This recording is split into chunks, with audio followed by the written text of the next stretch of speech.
En pratique, au niveau de Laravel, lorsqu'on veut préciser le chemin menant à l'un de nos assets, donc à l'un de nos fichiers statiques, en lieu et place de mettre le chemin directement de cette manière-là, on va préférer utiliser une fonction helper qui a pour nom asset.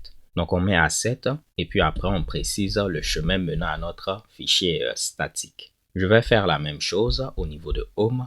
On va couper ceci. On utilise la fonction asset et puis on précise le chemin de cette manière. Donc rien de bien compliqué, on fait appel à la fonction helper asset, on passe le chemin menant à notre fichier statique et puis bang, tout est bon. Si on vient au niveau du navigateur, on va tester. Vous voyez qu'on n'a pas de problème, tout semble marcher parfaitement. Si on regarde le code, on peut voir qu'il a eu à rajouter notre domaine. Donc si on avait notre site au niveau de hellocity.com, ça allait être hellocity.com/image/tdnlogo.png. Normalement, on aura la même chose au niveau de la page d'accueil. Et bang, il a rajouté également le nom de domaine. Juste pour être clair, précédemment, on va faire CTRL-Z. On avait directement le chemin de cette manière et on avait mis un slash au début pour ne pas avoir de problème. Sinon, dans certains cas, comme on l'a vu, des fois, il pense que il doit aller rechercher dans un dossier. Mais avec le slash au début, on n'aura pas ce problème-là. Si on revient là, on va tenter d'actualiser. Je vais fermer ces deux bad boys-là. Vous voyez que le chemin était précisé de cette manière. Mais maintenant, avec asset, il va rajouter en plus de cela le domaine. Je reviens là, on actualise, tout est bon. Là, la question que vous pouvez me poser, c'est Honoré, c'est vrai, c'est cool d'utiliser asset et puis il rajoute le domaine, mais avec ce qu'on avait précédemment, ça marchait également sans problème. Donc, pourquoi se fatiguer à utiliser asset? La raison pour laquelle on utilise asset, c'est parce que généralement, on met nos fichiers statiques au niveau de ce qu'on appelle un CDN. CDN qui signifie Content Delivery Network. Désolé pour mon anglais. Sans trop rentrer dans les détails, un CDN va vous permettre d'améliorer les performances de votre application. En grosso modo, vos fichiers assets seront chargés assez rapidement. Imaginons qu'on avait déployé notre application et puis on avait ces deux images-là. Là, c'est une petite application, donc ça ne va pas faire grande différence. Mais pour une application comme Facebook, Twitter, avouez que si Facebook prend 30 secondes à charger, ce n'est pas la même chose que si Facebook prend des millisecondes à charger. Donc, c'est très important pour les utilisateurs que votre application se charge assez rapidement, étant donné que généralement, les utilisateurs ne sont pas patients. Donc, si vous avez votre application qui prend beaucoup de temps à charger, vous allez perdre beaucoup de clients. Là, pour l'instant, ce qui va se passer, c'est quoi? Si on met notre application en ligne au niveau d'un serveur, imaginez que le serveur se trouve à New York, donc aux États-Unis, à New York. Et puis notre client se trouve à Paris. Donc à chaque fois que l'utilisateur aura besoin de cette image, lorsqu'il viendra au niveau de notre site, on va faire une requête depuis Paris vers notre serveur qui est à New York. On va attendre que l'image nous soit retournée sous forme de réponse et puis on va l'afficher. Donc vous voyez que c'est un long chemin qu'on fait ici. Avec les CDN, vous aurez des serveurs un peu partout. Donc si vous avez des clients à Paris, les images vont être chargées au niveau du serveur le plus proche. Donc, si on a un serveur à Paris, on va prendre les images depuis ce serveur. Si on a un autre client qui est à Dakar, et puis on a un serveur qui est proche de Dakar, on va le prendre. On lui place d'aller très loin vers New York et tout. Donc là, je vous ai expliqué un peu rapidement à quoi servent les CDN. Mais si on doit retenir quelque chose, généralement pour des applications de grande envergure, on met nos assets au niveau d'un CDN, ce qui va permettre de charger assez rapidement nos différents assets. Là, si on revient au niveau du code, je viens au niveau de config app.php. Vous allez voir qu'on a une variable de config asset URL.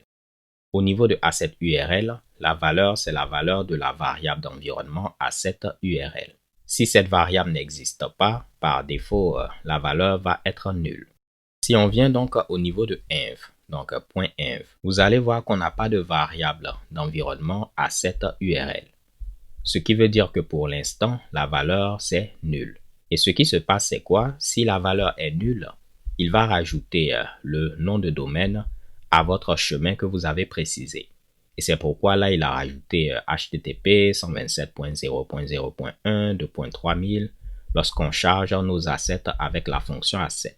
Mais si j'avais précisé, disons, cette variable d'environnement, asset URL, en disant que nos assets se trouvent au niveau de cdn.hellocity.com, vous allez voir qu'il allait rajouter cdn.hellocity.com en lieu et place de mettre notre domaine. Donc, juste pour être clair, maintenant on a précisé, disons, notre hôte, donc où on va trouver nos assets. Ce qui veut dire que maintenant, si on actualise, on peut voir que nos assets ne s'affichent plus, nos deux images ne sont plus affichées parce que maintenant il va les chercher au niveau de cdn.hellocity.com. Et bien évidemment, pour l'instant, on n'a rien mis à cet endroit-là. C'est pour cette raison que ça ne marche pas. Vous voyez également que si les images ne sont pas chargées, comme je vous l'ai dit, il va utiliser ce qu'on a mis au niveau de Alt. Donc Québec Flag et TDN Logo. C'est pour cette raison qu'on a Québec Flag, TDN Logo. Il existe plusieurs services qui vont vous permettre d'avoir des CDN. Vous pouvez utiliser un service qui a pour nom ici Cloudflare. C'est celui-là que j'utilise généralement au niveau de mes projets. Donc là, afin de vous montrer ceci un peu de manière pratique, je vais utiliser un autre service qui a pour nom Amazon S3. Donc Cloudflare, c'est un service à part. Et puis Amazon S3, c'est un autre service. Bien évidemment, il existe d'autres services, mais je vous montre deux des services que j'utilise généralement. J'ai créé au niveau de Amazon S3 un bucket qui a pour nom Hellocity. Vous voyez comme un dossier au niveau duquel j'ai créé un sous-dossier image qui contient nos deux images. Et ce qui est intéressant maintenant, afin de charger mes images, je pourrais mettre ce lien. Donc, si j'arrive à le copier. Vous voyez, c'est hellocity.s3, ainsi de suite, /image, /tdn logo. Et ce sera la même chose au niveau de Québec Flag, simplement que le nom va être différent. Ce qui revient donc à dire, tout ce que j'aurai à faire, c'est mettre comme hôte tout ce qui vient avant le /image, et puis ça va marcher. Donc, on vient au niveau de .env, on va remplacer asset URL par ceci, en enlevant ces Mitsubishi là. Et normalement, il va charger maintenant nos images depuis notre CDN. Donc, regardons le code. Le chemin est normalement bon, simplement qu'on n'accède pas à nos images. Là, ce que je vais faire, c'est quoi? Je vais rendre mes images publiques pour qu'on puisse y accéder.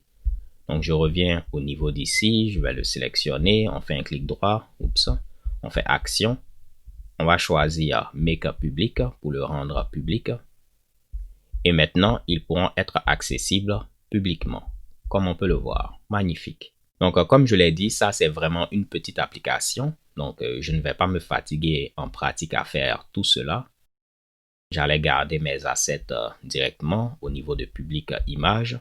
Mais je voulais vous montrer de manière pratique comment est-ce que ceci se passe pour des applications de grande envergure. Au niveau des applications à venir, je vais vous montrer d'autres choses un peu plus avancées comme celle-ci. Là, on va enlever asset URL vu qu'on ne va pas l'utiliser. Ce qui revient donc à dire, on va revenir à ce qu'on avait précédemment avec le domaine et tout.